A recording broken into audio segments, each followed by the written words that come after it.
مولا علی کرم اللہ وجہہ الکریم قبرستان جاتے. حضرت سعید ابن مسیب ایک تابعی ہیں, حضرت علی کے ساتھ قبرستان گئے تھے. حضرت علی نے زور سے سلام کیا قبر والوں کو اور پھر پوچھا ہے قبروں والوں کیا حال ہے تمہارے. اور اس کے بعد پھر حضرت علی روتے کھڑے ہوئے, آنسو بہنے لگے. حضرت سعید ابن مسیب کہتے ہیں مولا علی سے کیا آپ قبروں والوں سے بات کر رہے ہیں, وہ آپ کی سن رہے ہیں یا آپ سے وہ کچھ جواب دے رہے ہیں؟ حضرت علی کرم اللہ وجہہ الکریم نے فرمایا ہاں اگر تم سنتے ان کی باتیں تو رو پڑتے. حضرت سعید پوچھتے ہیں کیا کہہ رہے ہیں قبروں والے؟ سنو میرے عزیزوں, حیدر کرار شیر خدا علی مرتضیٰ فرماتے ہیں قبروں والوں سے میں نے پوچھا کیا حال ہے تمہارے, تو قبروں والوں نے کہا اے علی مت پوچھو ہمارے حال, جن بالوں کو ہم سجایا کرتے تھے ان بالوں پر تو اللہ نے بچھو چھوڑ دیے. ہمارے وہ چہرے جو غازے سے ملوث تھے, حسین تھے, ہمارے چہروں پر اب خون اور پیپ کے علاوہ کچھ نہیں رہ گیا. ہمارا وہ جسم جس کے سنوارنے کے لیے ہم دن بھر گھنٹوں لگاتے تھے, آج وہ ہماری قبروں میں کیڑوں کی غذا بنا دی گئی ہے. حضرت علی فرماتے ہیں قبروں والوں نے جب ہم سے یہ کہا تو ہم نے ہمیں رونا آ گیا. یقیناً میرے عزیزوں وہ منزل آپ کی بھی ہے میری بھی ہے, ہمیں بھی جانا ہے آپ کو بھی جانا ہے.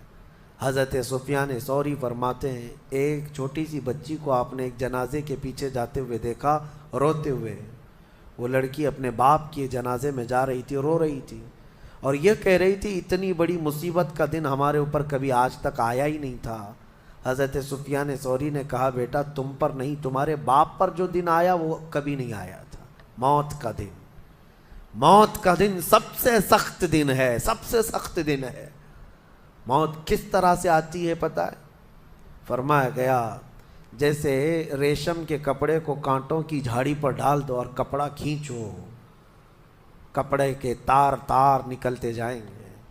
فرمایا گیا ملک الموت روح نکالنے کے لیے جب آتے ہیں تو اسی طرح سے روح نکالتے رہتے ہیں.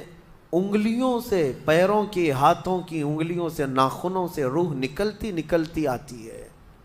ایک ایک جوڑ سے روح نکلتی ہے, یہاں تک کہ ناک تک اس کو کھینچ کر کے لایا جاتا ہے. اور قرآن میں اللہ فرماتا ہے تم اگر دیکھو گے کہ روح کیسی نکالی جا رہی ہے, یضربون وجوہہم وادبارہم, فرشتے آتے ہیں پیٹھ پر پیچھے مارتے ہیں, زور زور سے مارتے ہیں اور پیشانیوں پر مارتے ہیں اور یہ کہتے ہیں اے نکل جا روح. اللہ فرماتا ہے تم اگر دیکھو گے کہ فرشتے کس طرح روح نکالتے ہیں تو کانپ کر رہ جاؤ گے, مار مار کر کے روح کو نکالا جاتا ہے. اور یہ چھوٹا سا وقت نہیں ہے, ادھر جھٹکا لگا ادھر موت ہو گئی, لمبا پروسیس ہے. اس سے جو گزرتا ہے وہی بتا سکتا ہے. بعض لوگوں کو ایسا لگتا ہے زہر کھا لیا ابھی موت ہو گئی, سوسائڈ کر لیا ابھی موت ہو گئی. موت اتنی آسانی سے نہیں آتی, لمبا پروسیس ہے. موت سے پہلے فرشتے آ جاتے ہیں, چاہے تم اچھے آدمی ہو بیٹھے ہوئے ہو, تم کو بھی اگر موت آنی ہے تو تم پہلے فرشتوں کو دیکھنے لگ جاؤ گے, لیکن بتا نہیں سکتے کسی کو. موت سے تھوڑی دیر پہلے فرشتے قریب آ جاتے ہیں. پہلے جماعت فرشتوں کی آتی ہے, پھر ملک الموت آتے ہیں. ملک الموت ان فرشتوں کے بیچ آتے ہیں. جیسے ہی یہ مرنے والا آدمی ملک الموت کو دیکھ لیتا ہے پھر اس کے جسم میں کپ کپی طاری ہو جاتی ہے, اور ایسی کپ کپی طاری ہوتی ہے کہ کبھی پیشاب نکل جاتا ہے, کبھی پخانہ نکل جاتا ہے. اکثر دیکھنا مرنے والوں کی نجاست نکل جاتی ہے. ملک الموت کو وہ بہت قریب سے دیکھتا ہے, اور ان کی دو شکلیں ہیں. ایک بہت بھیانک شکل ہے, اس کو دیکھنا ہی عذاب ہے, اور ایک بہت خوبصورت شکل ہے, ان کو دیکھنا ہی رحمت ہے. وہ نیک بندوں کی روح نکالنے کے لیے جب جاتے ہیں تو خوبصورت شکل میں جاتے ہیں, اور جب گنہگاروں کی روح نکالنے جاتے ہیں تو بھیانک شکل میں جاتے ہیں, اور ان کو دیکھتے ہی مرنے والے کا جسم پیلا پڑ جاتا ہے, پیشانی اکھڑ جاتی, آنکھیں پھٹی رہ جاتی, اور پھر خرخرا آنے لگ جاتا ہے, یعنی خر خر کی آواز تیز ہو جاتی ہے, وہ بولنا چاہتا ہے اپنے پاس والوں کو لیکن بول نہیں سکتا، بند ہو جاتا ہے۔ یہ وہ وقت ہے جب اس کے توبہ کا دروازہ بھی بند ہو جاتا ہے۔ اب اگر فرشتوں کو دیکھ کر کوئی توبہ بھی کر لیا، ایمان لایا، تو اس کا ایمان قبول نہیں۔ اس وقت سے پہلے پہلے تک جو بھی ایمان لایا یا توبہ کیا، اس کی توبہ قبول ہے۔ لیکن موت کا خرخرہ آ گیا اور فرشتوں کو دیکھ لیا، اس کے بعد بہت سارے کافر بھی پکاریں گے کہ ہم ایمان لاتے ہیں اللہ پر، نہیں، اب ایمان قبول نہیں ہوگا۔ موت اتنی آسانی سے نہیں آتی، اس کا پروسیس ہے۔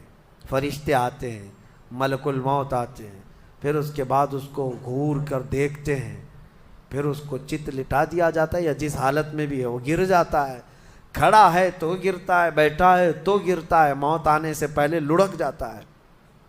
یہ ضروری بھی نہیں ہے کہ آج میں اپنے آپ کو سنبھال کر بیٹھا ہوں، اگر میری موت آنی ہے اسی کرسی سے گر جاؤں، اسی جگہ سے ہم گر جائیں گے۔ اور اس کے بعد ملک الموت روح کھینچنا شروع کرتے ہیں، پیروں کے ناخنوں سے لے کر ہاتھوں کے ناخنوں سے لے کر اس کے جسم کے ہر حصے سے لے کر ناک تک کھینچتے ہوئے لاتے ہیں۔ اور اس کے بعد جب پوری روح نکل جاتی ہے، وہ لے کر کے چلتے رہتے ہیں اور مردہ ان کو جاتے ہوئے دیکھتا رہتا ہے۔ آنکھیں سب سے لاسٹ میں کھلی رہتی، کسی بھی مرنے والے کی آنکھیں بند نہیں رہتی، کھلی رہتی، وہ دیکھتا رہتا ہے۔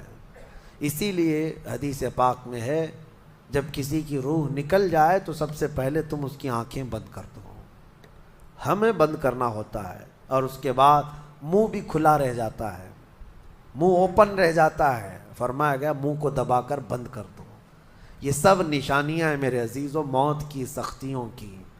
آپ کو پتہ ہے جب رسول کریم صلی اللہ تعالیٰ علیہ وسلم کی وفات آئی، اللہ اکبر، نزع کا عالم اتنا سخت تھا کہ بار بار حضور اکرم صلی اللہ علیہ وسلم کو پورے پانی کے مٹکے انڈیل دیے جا رہے تھے، 3 مٹکے حضور پر انڈیل دیے گئے موت سے پہلے، اور حضور اس کے بعد تھوڑا آرام محسوس کرتے اور پھر شدت کا بخار۔ اور وہ آخری وقت تھا جب حضرت فاطمہ آپ کے پاس آئی تھی، حضور نے ان کے کان میں بتا دیا، وہ رونے لگ گئی۔ کیا کہا تھا؟ حضرت فاطمہ کہتی ہیں حضور نے فرمایا، اے فاطمہ اب میں جا رہا ہوں، میرا آخری وقت ہے۔ پھر ایک دوسرے کان میں ان سے کہا، میرے خاندان میں سے سب سے پہلے تم مجھ سے ملنے والی۔ آج یوم فاطمہ بھی ہے، سیدہ کائنات کا آج یوم وصال ہے، 4 رمضان المبارک۔ تو رسول کریم صلی اللہ تعالیٰ علیہ وسلم حضرت عائشہ صدیقہ کے سینے سے سر لگا کر لیٹے ہوئے تھے۔ حضرت عائشہ فرماتی ہیں، سنو، مجھے پتہ ہی نہیں تھا۔ حضور حضرت عائشہ سے زیادہ محبت کرتے تھے، اسی لیے آخر وقت میں حضرت عائشہ کے ہی حجرے میں رہنے لگے، باقی دوسری بیویوں کیا نہیں جاتے۔ حضرت عائشہ کہتی ہیں، میں حضور اکرم صلی اللہ تعالیٰ علیہ وسلم کو کبھی مسواک دے رہی، کبھی پانی کے چھڑکاؤ کر رہی۔ تھوڑی دیر کے بعد حضور اکرم صلی اللہ تعالیٰ علیہ وسلم لیٹے لیٹے اسی طرح رہ گئے۔ حضرت عائشہ کہتی ہے، میرے سینے پر حضور کا سر تھا، وہ اتنا بھاری ہو گیا مجھے لگتا تھا کہ میری پسلیاں ٹوٹ جائیں گی۔ یہ حضرت عائشہ کہتی ہیں، مجھے ایسا لگتا تھا کہ میری پسلیاں ٹوٹ جائیں گی۔ ہوا کیا تھا؟ حضرت عائشہ فرماتی ہیں، دروازے پر جبرائیل امین آئے، روح نکلنے سے پہلے کی بات ہے۔ حضرت عائشہ فرماتی ہیں، حضور کے پاس جبرائیل آخری بار آئے، وہ غمگین حالت میں آئے، یا جس حالت میں ہو۔ حضرت رسول کریم صلی اللہ علیہ وسلم سے عرض کرنے لگے، یا رسول اللہ، دروازے پر موت کا فرشتہ کھڑا ہے، آپ کی اجازت چاہتا ہے، اگر آپ اجازت دے دیں تو آئے گا اور آپ کی روح پاک کو اللہ کے حضور لے جائے گا۔ اور یا رسول اللہ، آج سے پہلے اس فرشتے نے کسی سے اجازت نہیں لی اور قیامت تک کسی کی روح نکالنے کے لیے وہ اجازت لے گا بھی نہیں، یہ صرف رسول پاک کی خصوصیت تھی۔ حضور نے فرمایا، آنے دو۔ ملک الموت آئے، اور جب حضور کی اجازت سے روح نکالی تو حضرت عائشہ کہتی ہیں، اتنا بھاری ہو گیا تھا سر کہ مجھے لگتا تھا کہ میری پسلیاں ٹوٹ جائیں گی سینے کی۔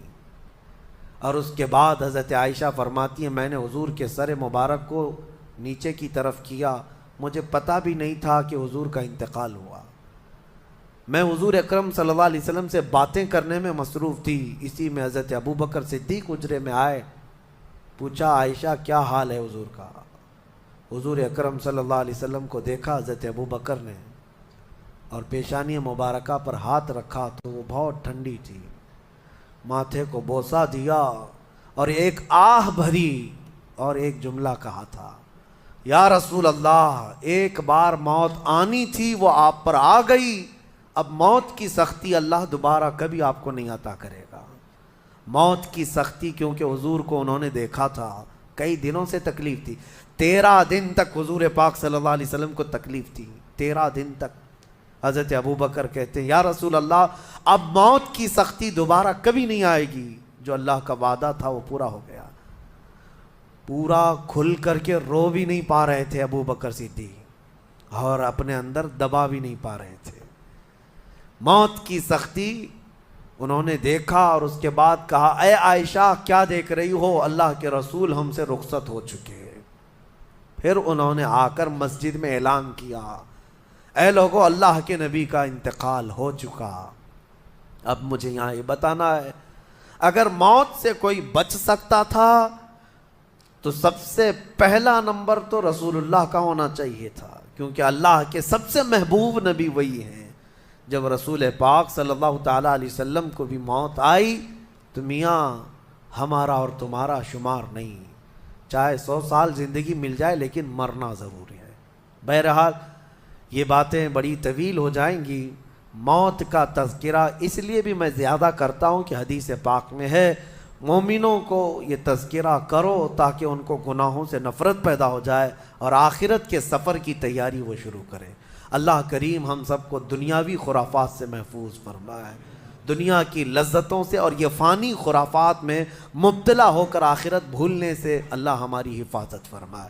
مولا کریم جب ہماری موت آنے کو ہو تو ہماری زبانوں پر کلمہ طیبہ جاری فرما دے۔ رب ذوالجلال موت سے پہلے تیرے حبیب پاک کے چہرے کی زیارت نصیب فرما۔